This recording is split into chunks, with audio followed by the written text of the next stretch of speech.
పెళ్ళైనా పండగైనా వేడుక ఏదైనా పట్టుచీరల ప్రత్యేక వేదిక వారాహి సిల్క్స్.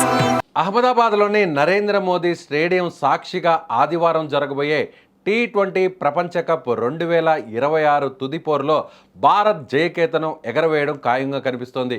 ప్రస్తుతం టీమిండియా ఉన్న ఫామ్ మనకు అనుకూలిస్తున్న పరిస్థితులు చూస్తుంటే కప్పు మనదే అన్న ధీమా అభిమానుల్లో కనిపిస్తోంది. దీనికి తోడు తాజాగా ఐసీసీ ప్రకటించిన అంపైర్ల జాబితా భారత్కు మరింత కలిసొచ్చేలా ఉంది. ముఖ్యంగా ఇంగ్లాండ్కు చెందిన రిచర్డ్ ఇల్లింగ్వర్త్ మనకు లక్కీ చార్మ్ అని చెప్పాలి. భారత్ చివరగా ఐసీసీ టైటిల్ గెలిచిన ప్రతిసారి ఆయనే అంపైర్గా ఉండడం విశేషం. 2024 T20 వరల్డ్ కప్ ఫైనల్లో టీమిండియా సౌత్ ఆఫ్రికాను ఓడించి ఛాంపియన్గా నిలిచినప్పుడు, అలాగే 2025 ఛాంపియన్స్ ట్రోఫీ ఫైనల్లోనూ ఇల్లింగ్వర్త్ అంపైర్గా ఉన్నప్పుడు భారత్ అద్భుత విజయాలను నమోదు చేసింది. ఇప్పుడు అదే అంపైర్ మళ్ళీ 2026 T20 వరల్డ్ కప్ ఫైనల్కు రావడం మనకు లక్కీగా కలిసి వస్తుందని విశ్లేషకులు భావిస్తున్నారు. ఈ ప్రతిష్టాత్మక ఫైనల్ పోర్లో రిచర్డ్ ఇల్లింగ్వర్త్తో పాటు మరో English umpire Alex Wharf field అంపైర్లుగా వ్యవహరించబోతున్నారు. ఇల్లింగ్వర్త్కు ఇది వరుసగా రెండో T20 ప్రపంచ కప్ ఫైనల్ కావడం విశేషం. ఆయన గతంలో 2023 వన్డే వరల్డ్ కప్ ఫైనల్లోనూ బాధ్యతలు నిర్వర్తించారు. ఇక అలెక్స్ వార్ప్ విషయానికి వస్తే ఆయనకు సీనియర్ వరల్డ్ కప్ ఫైనల్లో అంపైరింగ్ చేయడం ఇదే తొలిసారి. ఆసక్తికరమైన విషయం ఏంటంటే, ఈ టోర్నీ సెమీఫైనల్లో సౌత్ ఆఫ్రికాపై న్యూజిలాండ్ విజయం సాధించినప్పుడు కూడా వీరిద్దరే అంపైర్లుగా ఉన్నారు. దీంతో అటు కివీస్కు ఇటు భారత్కు ఇద్దరు అంపైర్లు సుపరిచితులే కావడం విశేషం. మ్యాచ్ నిర్వహణలో కీలకమైన రెఫరీగా జింబాబ్వేకు చెందిన యాండీ పైక్రాఫ్ట్ బాధ్యతలు చేపట్టున్నారు. థర్డ్ అంపైర్గా దక్షిణాఫ్రికాకు చెందిన అల్లావుద్దీన్ పాలేకర్ సేవలు అందించబోతున్నారు.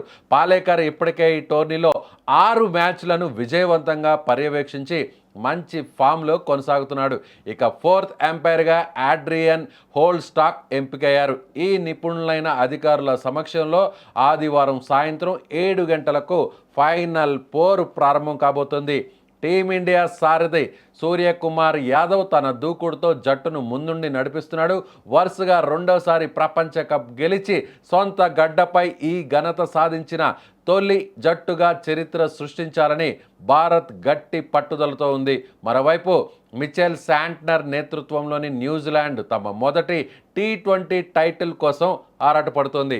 కివీస్ ఓపెనర్ ఫిన్ అలెన్ సెమీస్లో కేవలం 33 బంతుల్లోనే సెంచరీ బాది భీకర ఫామ్లో కొనసాగుతున్నాడు.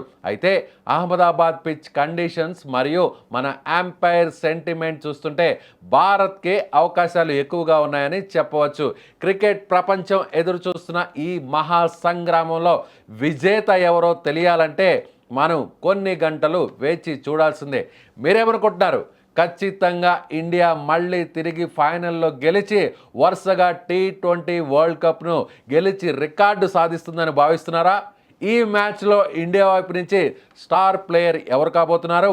మ్యాన్ ఆఫ్ ది మ్యాచ్గా ఎవరు ఉండబోతున్నారు? మ్యాన్ ఆఫ్ ది టోర్నమెంట్గా ఎవరు ఉండే ఛాన్సెస్ ఉన్నాయి? ఎస్, మీ అనాలిసిస్ని, మీ అభిప్రాయాన్ని కామెంట్ బాక్స్లో తెలియచేయండి.